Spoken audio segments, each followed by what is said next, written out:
Welcome to the Human Capital Innovations Podcast, your go-to source for personal, professional, and organizational growth and development. We hope you tune in often for all things people management, organizational development and change, organizational leadership, and social impact related. Maximize your personal and organizational potential with Human Capital Innovations Podcast.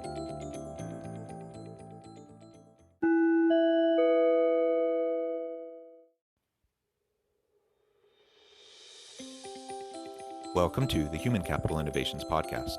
In this HCI podcast episode, I talk with Chad C. Betz about effective goal setting for personal success.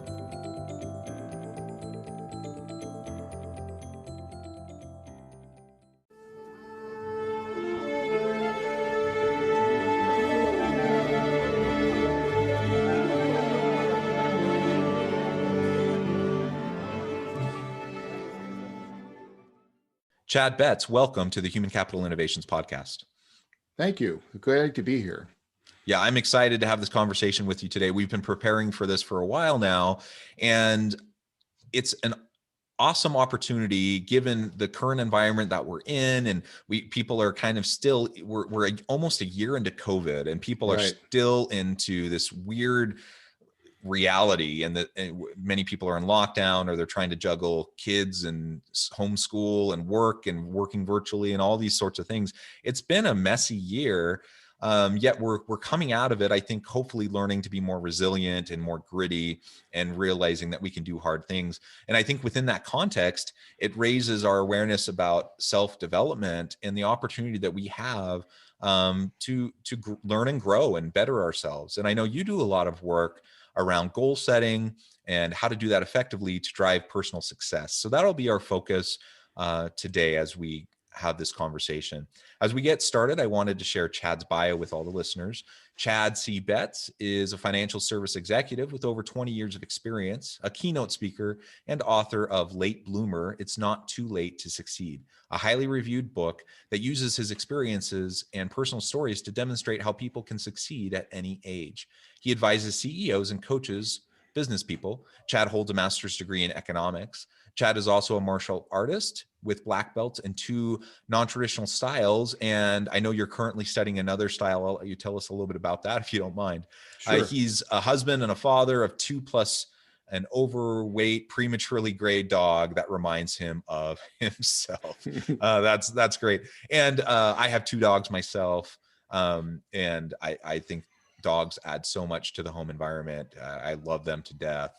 And so I can connect with you there on the dog front also. Before we really launch into our conversation, I would love for you to just share a little bit more about your personal background and context, starting with, if you would, martial arts, because that's intriguing to me. And then we can get into anything else about your professional background or personal background you want to share. Perfect. Yes, I thank you for having me, John. It's great to be here. With martial arts, I study 2 non-traditional. What that means is it doesn't have a direct lineage back to a Japanese or Korean art. They're mixed martial arts. So I wasn't a cage fighter, but we would work on everything from a Brazilian jiu-jitsu on the ground to an Aikido for throwing, to a Tang Sudo for fighting. I'm currently studying a traditional style, which is an Okinawan style. It's stand-up, meaning punches and kicks, and that's called Goju-ryu. It's the art of hard and soft. If you've watched The Karate Kid, that is a stylized, very stylized version of Goju-ryu. And Mr. Miyagi is kind of a throwback to the founder of Goju-ryu, Chojun Miyagi from Okinawa. Well, that's super interesting. I love the Karate Kid, so I appreciate that context. Well, very good. And maybe before we jump into the conversation, what got you into this space? So, master's degree in economics. You're a financial advisor. What got you into coaching and speaking and this whole space around personal development and goal setting?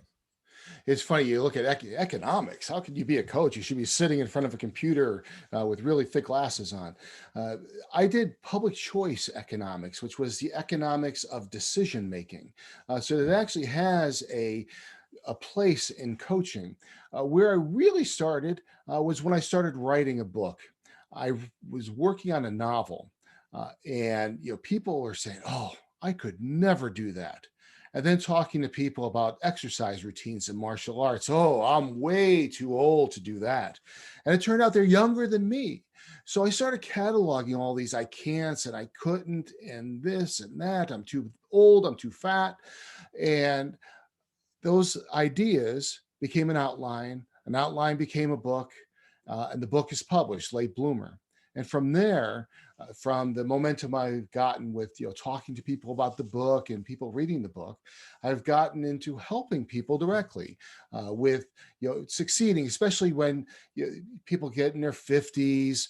They might feel like their success is behind them, but it's not true. And it's amazing. People as young as in their 30s think they've missed the boat on things.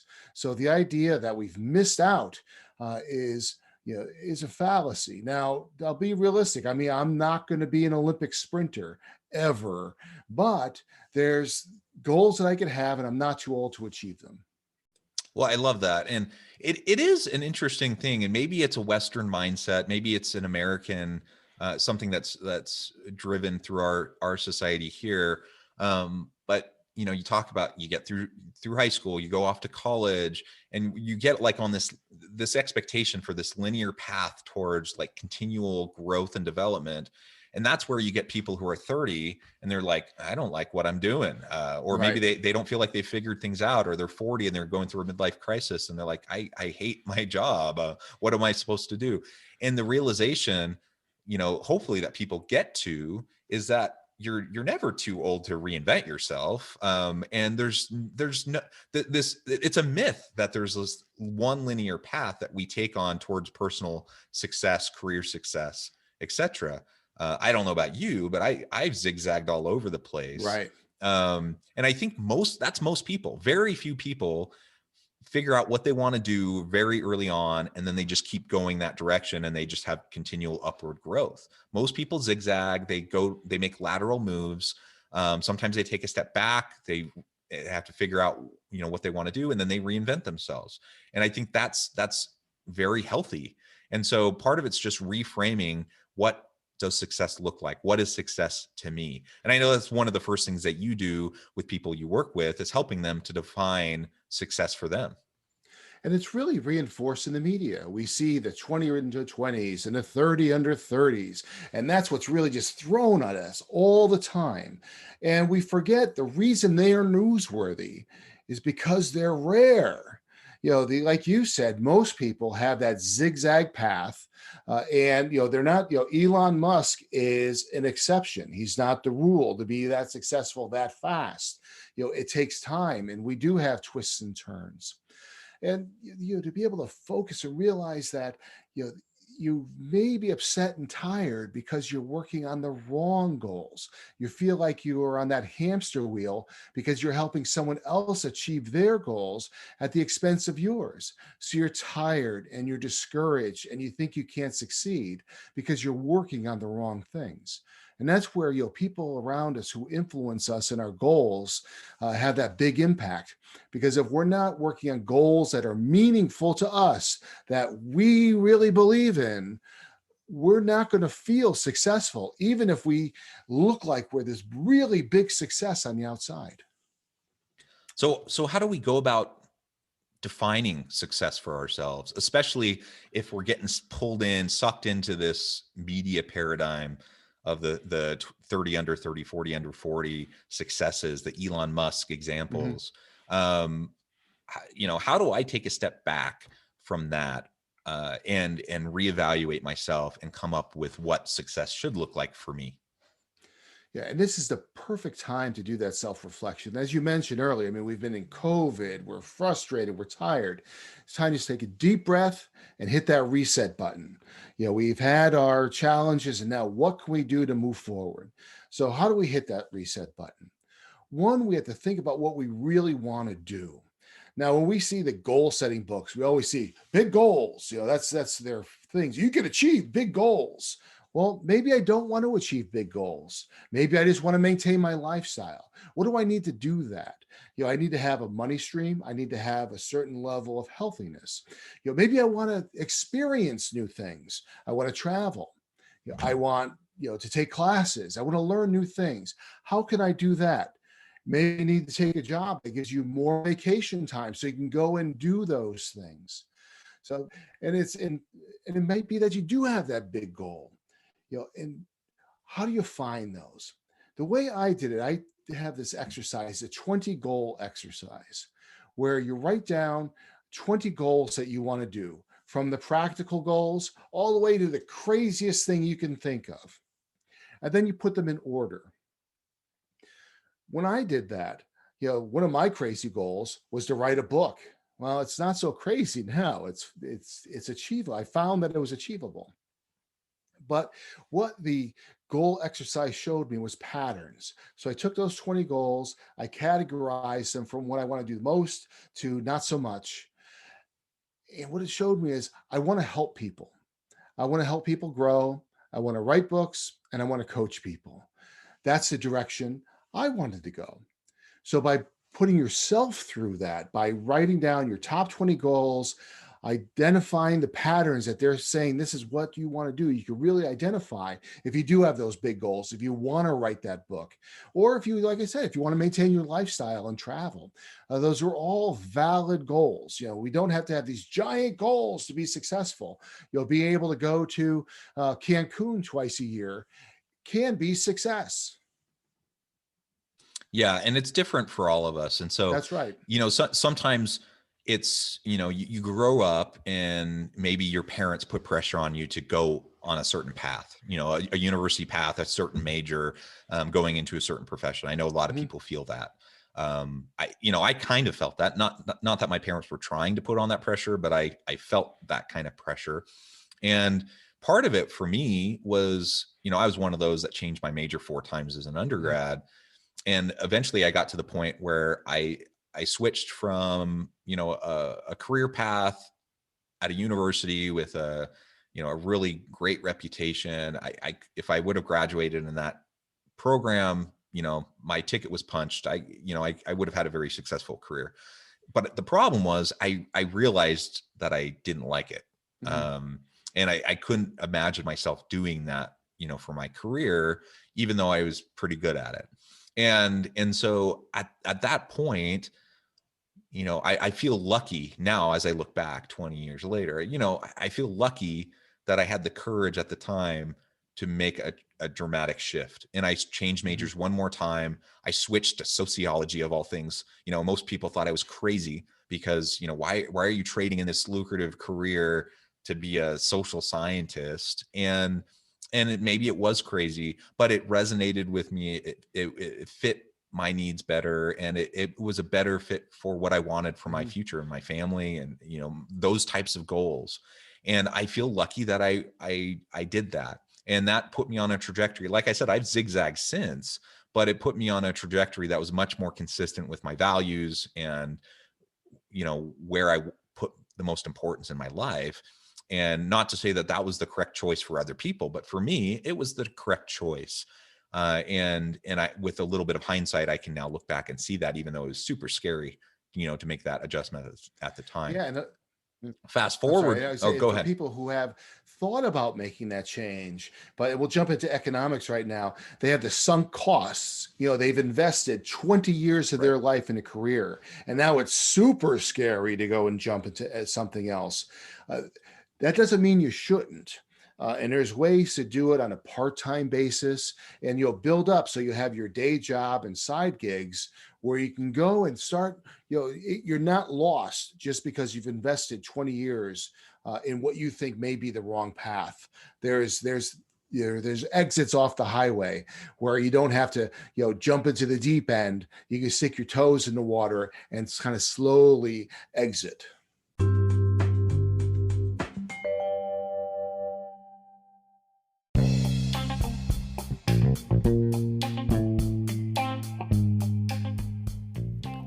I'm excited to announce the publication of my new book from HCI Press, The Alchemy of Truly Remarkable Leadership.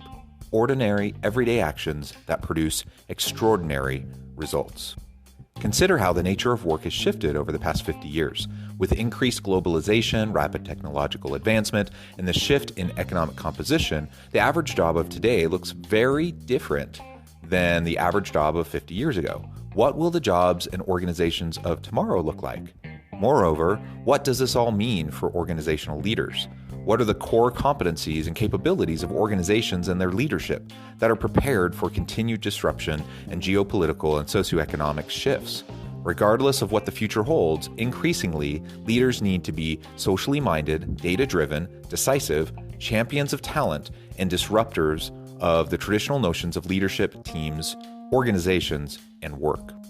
The alchemy of truly remarkable leadership will help you to explore your own leadership competencies and capabilities and consider ways to apply and implement them into your workplace and personal life.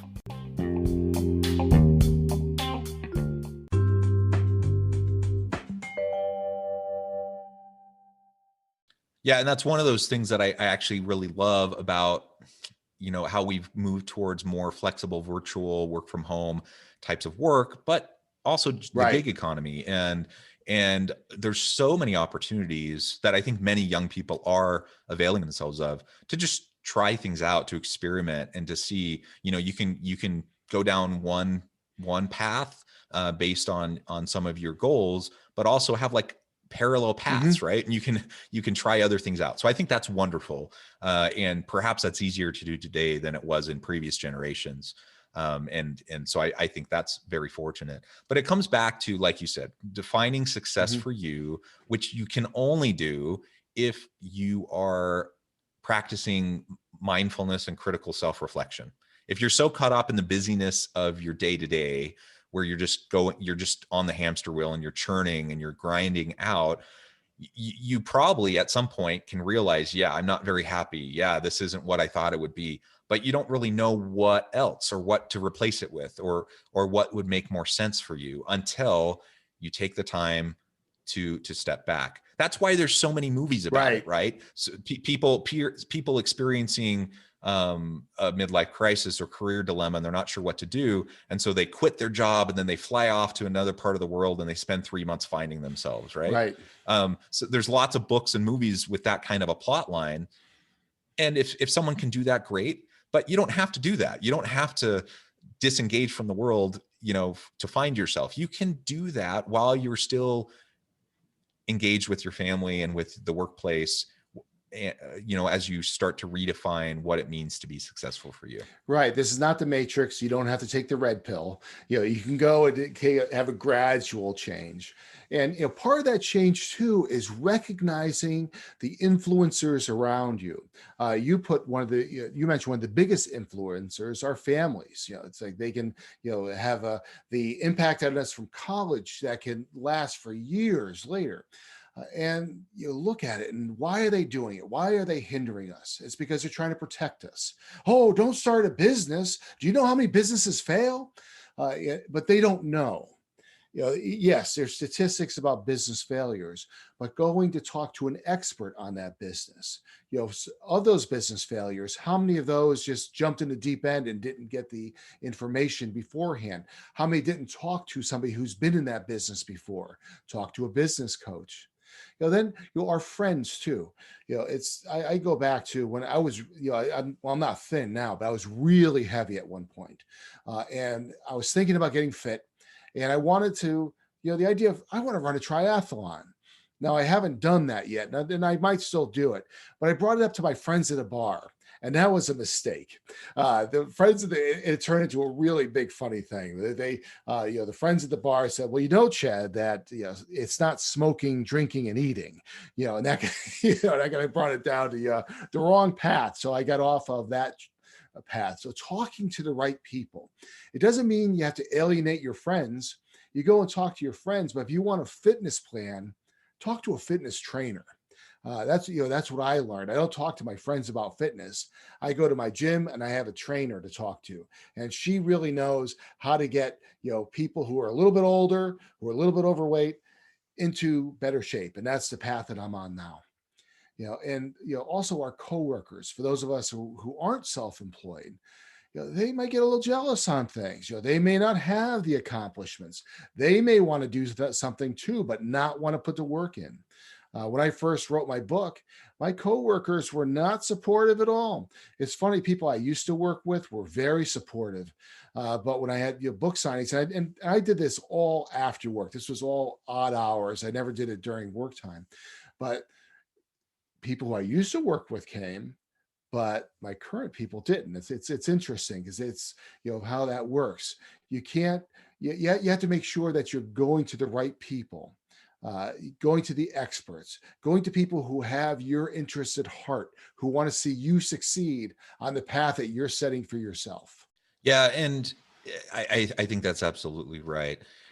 One of the things you referred to several times already in our conversation today is about how there's really no expiration Mhm. uh, for setting goals and striving for success. So it doesn't matter if you're 30 or 40 or 50 or 60, right? Whatever, you can always reinvent yourselves. We can always reinvent ourselves, and we can set goals at any point in time. Mhm. I think the important thing is, again, to be grounded in what really matters to us, like what is success for us and how does that align with our values? And then setting, whether it's a big goal or small goals, just having those intermediate steps to help you achieve wherever that goal might be and however you define success. And ultimately recognizing, that there will be lateral moves, there will be setbacks, and that's part of the deal. That's part of Mhm. what it means to grow. And there's no expiration on that growth. So we can continue forever. Sometimes I get really inspired when I see things like an 80-year-old who finished her PhD, right? I'm Right. like, that is amazing. Now Yeah. she didn't do that because she's now going to have a long career as an academic. She did that for self development, right? It was a personal Right. goal because it was something that she knew would be meaningful to her. And there's so many examples like that. It just takes a little bit of thoughtfulness and courage on our part to be able to step back and recognize it. Right. That's a great example. And with the way the weather's been lately, even people in the deep south know what it's like to walk through deep snow. So when you walk through deep snow for the first time and it's a fresh snow, you got to step your foot in, you got to pull it out, you step it in, you pull it out. But if you see footsteps already and you go walk through those footsteps, it's a lot easier. So seeing those examples, oh, I'm too old to get my PhD. Well, this 80-year-old just did it. Oh, I can't go and jump out of an airplane. Well, the 101-year-old World War II veteran just did that. So there's all these examples out there. Read biographies, talk to people who've done it before, and that takes away the anxiety because you always have that little thing in the back of your head, that little voice saying, "It's impossible. It's impossible." So when you see examples that it is possible and people have done it, people like you have done it, it's easier to do. And that goes for goals at our personal life, in our Mhm. relationships, as That's well as right. in the workplace, right? That's right. And maybe, like, I think of my wife, for example. Now, we got married young. We had 6 children. She devoted, largely the first 15 years of our marriage to raising our children. But along the way, she also focused on finishing her education. She earned her bachelor's and her master's degree, and then she started her doctorate. Now, our kids are all in school. She's almost done with her doctorate, Mhm. and she's approaching, 40. And is that a little bit later than some people would like to start their career? Sure, but she still has plenty of time. She has plenty of Right. runway ahead of her. She's finishing up her PhD. She'll have a long career as a professor, and she was able to raise a family. Like, it wasn't an either or proposition. She was able to do both. Mhm. And as I look to her example, to my kids of resilience, because it's not easy raising kids and going through grad school. um, Right. but she did it, and she was persistent, and she was committed. And that's what a wonderful example for my 4 daughters, for example. Well, for my 2 sons as well, but for Mhm. all my kids, but particularly my daughters. Right. And we all have that capacity. We all have that capability, if we will just commit to it. Yeah, you're right. It's all the definition of success. If success is all about business and money, then Ebenezer Scrooge would be our hero. But it's not. it's my path is similar to yours. Although I have the third of the number of kids you have, but my wife stayed home and she went to school while she was raising our children as well. And when she was going into labor with my daughter, she was actually taking her statistics exam. So it's that's I understand where you're coming from on that. And it's right. So she was able to succeed by getting her master's degree, raise a family. And that's what it's about. That's that lifestyle piece. So we weren't able to get a gigantic house at the time. And, we weren't able to travel that much. And our cars weren't brand new. We had the success of raising the family the way we wanted to. And we were able to control things that other people weren't able to. So that's where those choices come in, and where the definition of success is important. So you don't have those influencers, those people pushing the materiality on you. Oh, you need a bigger job. You need the brand new car. You need to keep up with the Joneses. You need to step back and focus on what makes you happy and what would make you feel successful. Absolutely. Well, Chad, it has been a real pleasure talking with you today. I appreciate the conversation, and we could go much further and deeper into the topic. So perhaps I can have you back on another time to continue the dialogue. But before we close today, I did want to give you a chance to share with listeners how they can get connected with you, find out more about your book and other work that you're doing as a coach and as a trainer and a speaker, and then give us the last word on the topic, and then we'll close for today. That sounds great. The best way to get in touch with me is through the website, www.latebloomerbook.com. You can email me from there. You can get my LinkedIn and the Facebook page. There's a link to buy the book, and there's links to show when I'm doing online trainings. So you'll be able to get information on that as well.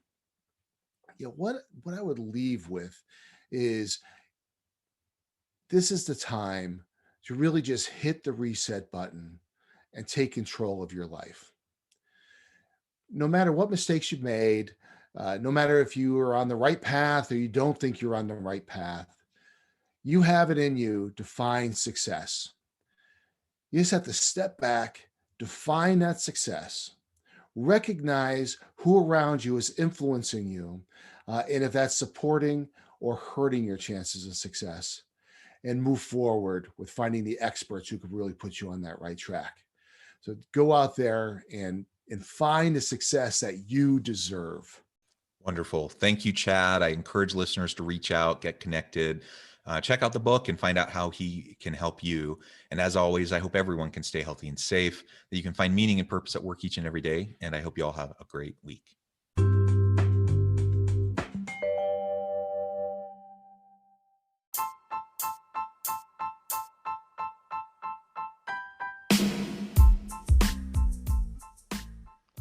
We are excited about the launch of HCI's new magazine, Human Capital Leadership.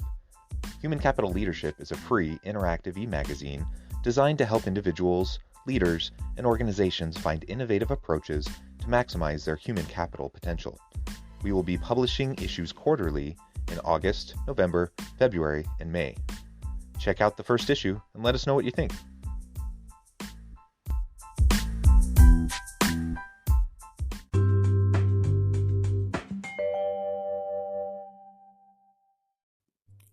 Thanks again for joining us for this episode of the Human Capital Innovations Podcast.